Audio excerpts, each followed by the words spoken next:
the first to know. Nsem-Pii TV. Campaign promises by NDC Dijne Mupa during the 2024 December 7th elections, a 24-hour economy. Now, a lot of communicators, a lot of journalists, Ghana for be Brennan and Ebusa say 24-hour economy, a day. Then I'm say Ghana Police Service for be 24 hours. As a Ghana Police Service already on that. Radio stations be 24 hours. So radio stations kramon pong. TV stations be 24 hours. This TV stations kramon pong. Ghana Ports and Harbors be 24 hours. It's a Ghana Ports and Harbors already on pong. Even hospitals already on pong. Into 24-hour economy now. Oh yeah no. DNA eba ede adien for ben eba. And then cheche mu bebre ba e be mu se waakye sell akra oton no waakye 1 am 2 am obetima ton ni waakye nkrofo kra mo bobo kra but even 1 am 2 am kra obetima bobo it's 24-hour economy enene ne die aje mu bebre ne ba e enti na during the presentation of 24-hour economy by President Mahama and nipa wa pound say ondi nim no Dr. Gusitano, Nankofo be train, watch it for train, shoemakers for train, one bobo for train. It's ye in summer. Omokagun, Ghana for Suma to Abama for December 7th election, say NDC for Omoba 24-hour economy. After the Omobaya, in summer more can and in summer more can during campaign promises a boy brakra, a totally different. I done a cry. And Americans Aboagye say. Ehu hia pa se ye behwe se asama nipa aka no oye nukuredifo ana so yotrofo because nensama ye kan enti e rekoto abama enye no no ba be kanene ye nkotie so osanso hia $4 billion and sana watching etimato ni wachi 2 am we have $4 billion and sana Ghana ni a obobo betima bobo 2 am now patch se obobo brodo sella on to ni brodo upon 6 o'clock 7 o'clock no ozi on to ni brodo 4 am sa 4 am no mu hia $4 billion and sana brodo ni run etimato ni brodo 4 am Timarakas Aboagye say Ghana for eso mo hwe President Mahama Yipa and Dr. Gusitano in some moka for 24-hour economy. Yanko tie in commodity debate, heavily debated, kopiemo. For 24-hour economy launcher, President Mahama pound toma almost me here $4 billion and son of Mutimiaye Amagana for in Saka. After, you know, when I describe this government as a clueless, everlasting, incompetent bunch of arrogant braggarts who have scammed their way to government. Every day they prove me right. And it is funny how when they miss the ball, they try to, confidently try to make it look as if they are on track. You see, I read the document in detail. And I went back to go and play almost 15 videos of the NDC and their flag bearer then, the president is John Dramani Mahama, telling the Ghanaian people the number one reason why they should vote for them into government, and explaining to us what the 24-hour economy is. And I look at this and I shake my head. And I simply tell myself that it's too late. There's nothing we can do about it, except for to simply wait and see what happens. Listen. I have always insisted that I will not measure the NDC against our wishes or any other person, but against their own words. The 24-hour economy that the NDC campaigned on and told us they were coming to implement is that when we come to office, we think that Ghana sleeps too early and that we would first of all start with the public sector where one job will have 3 people doing it. One job, and I'm sure you recall when they said 133. Yeah. In fact, they said that when you go to the Ministry for Local Government, for every role, for every desk that is there, 3 people would now go and fill in that role. And that excited Ghanaians. That is what they said. In fact, when it comes to private sector, some of us always said exactly what it is that they are doing today, and they said, no, we are lying. And that all they intended to do was to go to the industrial area and give them subsidized electricity And then when they give them that subsidized electricity, they can operate 24 hours and recruit people. And we told them no, that a 24-hour economy, first of all, cannot be run nationwide. That is fact. Because there is nowhere in the world that 24-hour economy is run nationwide. And that 24-hour economy is simply a demand and supply principle.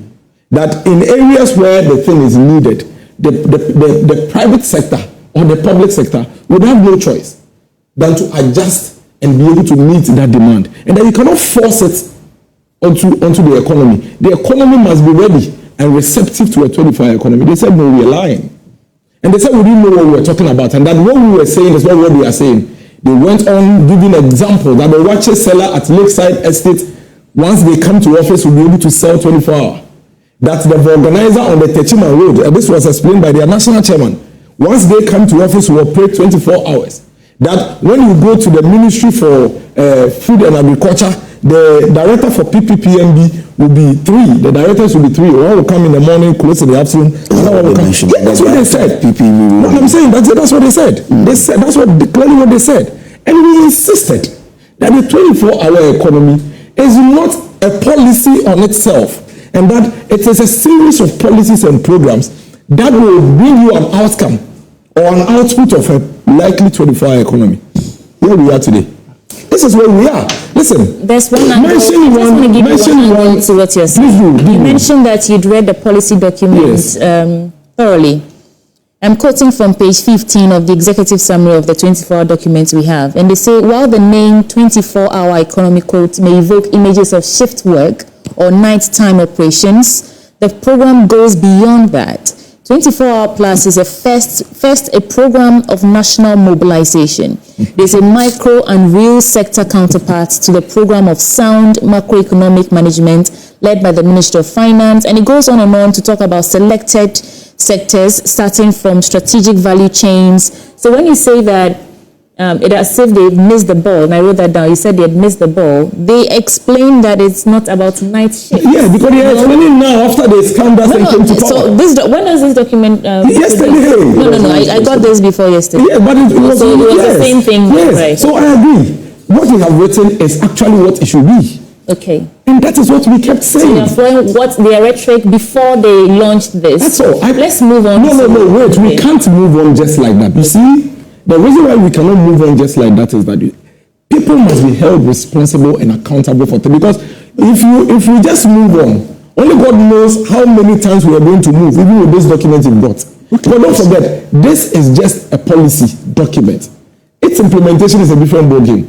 Are we going to come back 2-3 months later and the day themselves will begin to shift posts?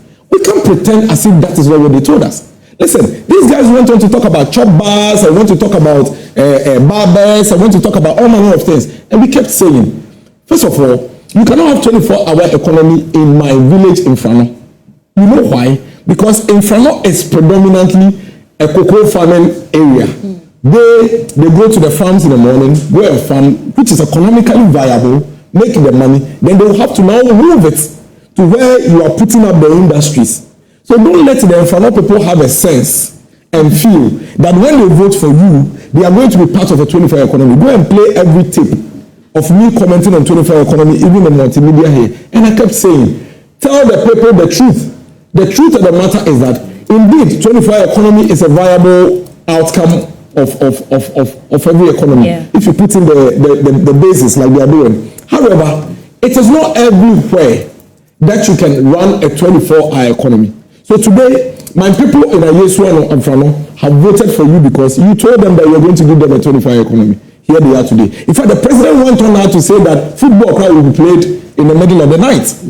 Midnight. He went on, he said it with his mouth, that even football will be played at 1 a.m. Well, I thought it was discotheque. No, that is also another example. Okay, all right. Open his mouth, football. The discotheque one is different. As we sit here, we are waiting for Boomerang to reopen. Because the president said it with his mouth. I am saying that the document, as Mr. Busitano has brought, is actually what you need. But then it's enable, even that, remember, Kojo, even that, this doesn't automatically translate into 24-hour economy. No, yeah. Because you see, you can build on the industries. You can give them the incentives, they will develop and all of that. If at the end of the day, what we are producing is consumed by the people. What they produce within 12 hours is consumed by the people, and there's no market beyond that. They won't automatically go and operate 24 hours. I hope you are getting what I'm saying. So it's like we are telling the people this, and we are doing something else. We could have simply told the people the truth. You can give me an incentive for me to, get cheaper taxes, cheaper electricity and everything. But if I produce 20 boxes of mango fruit juice, and the market, the demand, consumes all the 20, and that when I do 24, they don't buy, I will not operate to produce the 24 boxes. But I would wait and still operate within the 12 hours. We are not against it. We are supporting it. I am only exposing some of the inconsistencies and the hypocrisy. And it's within your right to do so. But let's get that out of the way so we can start to assess the way forward. But if you look at this project, it almost looks similar to what you wanted to do one day. Yes. Now, how do you think they must go on with the implementation so that they do not have the challenges you had in implementing your 1D 1F? Because your 1D 1F, we thought the explanation was that we would have one factory in every district, but it didn't happen. So, yes, I mean, by the time we're leaving office, I think 1D 1F had given us over 120 factories across the country. Functional. Yes, functional. But there are challenges that, and I agree with Hamza, that as a country we need to learn from some of these things and make sure that we don't fall in these pitfalls. What are the things? What are the issues? Remember, whatever challenges 1D 1F had, the NDC government, by virtue of being a new government, is not immune to it. There are fundamental local issues. For example, land dispute is one of the things. Okay. Those are things that you must be mindful of and avoid. There are districts who till today simply had the land cleared and couldn't put up the factories. And there are machineries on those lands because immediately they went on, land litigations erupted, and it's been back and forth up to now. There are other machineries on those. Yes, they're on the land because the people imported and all of that. There are also others who secured the land, but after they have secured the land, you have to, before you're able to use that land for any legal basis, you must register. But land registration, as you are aware, is also another thing that must be looked at if you really want to accelerate some of these things. So I agree. There are places that, for example, the road infrastructure must be improved to enable some of these industries that we want to push to succeed. Some factories that started under us had to spend so much of capital that they could put into their businesses into providing infrastructure into their sites. So these are all things that I believe that. And I've seen some of them rightly captured in the document. I've seen them rightly captured, provision of infrastructure, support for private sector, which can be in the form of utilities extension and all of that. I think that if you're able to avoid some of those pitfalls, I don't think it should be an issue of the former government did it this way and they didn't do what we do this way. It is more of looking at it critically, identifying what the pitfalls are, because these pitfalls, you are not immune to them. And then making sure that you learn some valuable lessons in them and make this work. I want this to work. Okay. I am into private sector as well. I do processing myself as well. And so if it's thriving, it will benefit all of us. So we really want it to work. Okay. But I don't like the idea that government is trying to make us believe that this is the 24-hour economic thing. This is not. This is an accelerated export development program. This is an industrialization program, which is good. Eventually, if it works, one of the outcomes could be a 24-hour operation in certain areas. And this is not the 24-hour economy they promised in their campaign. Let's bring in Hamza. Hamza, I'm at the agricultural section of this whole document you have, and it talks about Eden Volta Bread Basket Project. It says the initiative is to transform the Volta Basin into the bread basket of West Africa by cultivating over 2 million hectares of arable land under structured irrigation and climate smart systems. How do you intend to do this? 2 million hectares. Yes, but you see, even before I respond to that, it is important for me to briefly respond to many of the concerns raised by Miracles here. I do not want to take away the beauty of the policy proposal that we have brought to the good people of this country by jumping into the politics of it, especially so when we are mandated with the responsibility of executing it and reflecting the ideas of His Excellency President Mahama. Because he has cautioned that we should try as much as possible to go beyond the NPP and NDC rivals. But that notwithstanding, you see, it is not accurate to say that this is a government that is interested in slogans and that we have an arrogant posture. I am pretty much convinced that our viewers listening to you would be shocked this morning. Because in the politics of this country, everyone knows the political party that manifests such attributes. When you even succeeded in borrowing, in your arrogant disposition, you organized a Kenke party at the Ministry of Finance. We have choked a lot of successes in this 6-month period. Have you seen us go to town celebrating, even with how far we have handled the city to dollar? All right. No, it's important. Please, Kodo, don't do this. Oh, no, you react. So let us, and when it comes to speaking to Ghanaians with sensibilities about their feelings, we have demonstrated same. Because at every step of the way, we are charged by His Excellency President Mahama to manifest his demeanor. Many of you, because of the way you communicate, is now being branded as one of the reasons why you lost power. And my brother in particular has been flagged by even research organizations like Musa Dankwa's research organization. No, but I'll go there because I'm just it's a lie that you told us. You are not the moderator. You would never do that. You see, I was so uncomfortable about those points. We have about 20 minutes. I'm dealing with issues. You talk about arrogance. You have responded to that. You addressed it. You also made the point about the public sector. Please, could you all come to your question? But if you use it to rebut, it will never make progress. No, I am not rebutting. I am in government. And I speak on behalf of the party that is in government. Sure. He has made allegations. We must carry the Ghanaian people along. If they do not understand the basis and buy into the propaganda, it will be difficult for government to implement its policies. So as part of my responsibilities, apart from spreading the gospel according to the policy, did you say before the elections that the 24-hour economy will be 1333? Did you say that? Yes, and we are not one. Even when you read, you can read it again. Where in it has it been said that we are abandoning the 133 policy? Why did this state the 133 policy? No, see that he told that it includes, unless of course your English is challenged. Okay. Is that not what you read? It says it goes beyond the shift system. Yeah. So does it mean that the shift system is excluded? No, it's part of it. Absolutely. It's common sense. You said don't do this when you're taking our strike. Why is it in the document? Are you going to allow him to do that? I can do that. I've told you not to. You know we don't like that. The two of us we don't. So keep quiet and let me make my point. So let's go. 2 million hectares of land. Please, I'll get it. You see, Kodo, we have also made a point that even before the policy was launched, in opposition, we were clear. So it is not correct to say that we said that this was going to be driven by the public sector. We had always maintained that we were going to provide the enabling environment and the necessary financing to support the private sector to drive the policy. Go and check President Mahama's public contracts. I'll read it to you here. Go and check his public contracts. So it is not accurate to say that we said that it was going to be driven. Again, yes, the policy is demand driven, and we never moved away from that reality. That is why we said that we are going to invest in those sectors to ensure that it opens up to recruit many of our youth who are unemployed.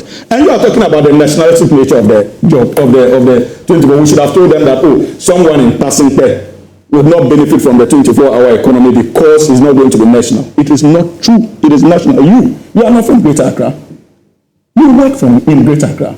They have many of their kids, either in Nsem-Pii, in the Upper East region, or Tamale in the North region. Many of their children are in Accra looking for job opportunities. Many of them are in Kumasi looking for job opportunities. And if you indeed read the policy, we have also even indicated that we would ensure that at least every region out of the 16 regions, there will be a factory intended to run the 24-hour economic shift policy. So it's national in character. So you did not read it. And back to now the agriculture, please. Your question now. Your question. But your question is important for me to manifesto. It's important for me to look. It says the 24-hour economy, a deliberate policy to encourage and support businesses. You're right there, and public organizations to operate 24-hour in free shift of 8 hours to boost production, promote productivity, and generate well-paying jobs. When it comes to public organizations, what do you need to make it? Some of the public organizations have started something like the Publishing Company Limited. Okay. The Minister of Foreign Affairs also announced a 24-hour economic policy implementation in terms of even the handling of passports. Okay. You know the Driver Vehicle Licensing Authority has done the same. So the public sectors that are strategically positioned to do so, they are doing so already. So you're saying that now, if you go to the Ghana Publishing, Ministry of Foreign Affairs, and the DVL 24/7, you should be able to meet your demands, yes, because they have made some aspects of their operations 24-hour. Okay.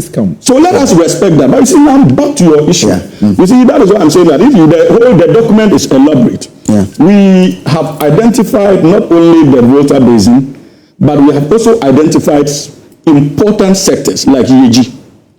I hope I get the name right. Is it Mpankong or something like that? Then towards the Bupe zones. And the idea is to invest in those areas to ensure that we at least take away the transportation bottlenecks.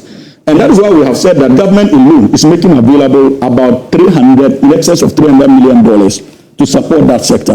And remember, President Mahama in his first is for the agric. Not entirely for the agric. Not entirely for the agric. DACF is also unleashing about $148 million or so to support the initiative. But it is important for you to go back to the first State of the Nation address when he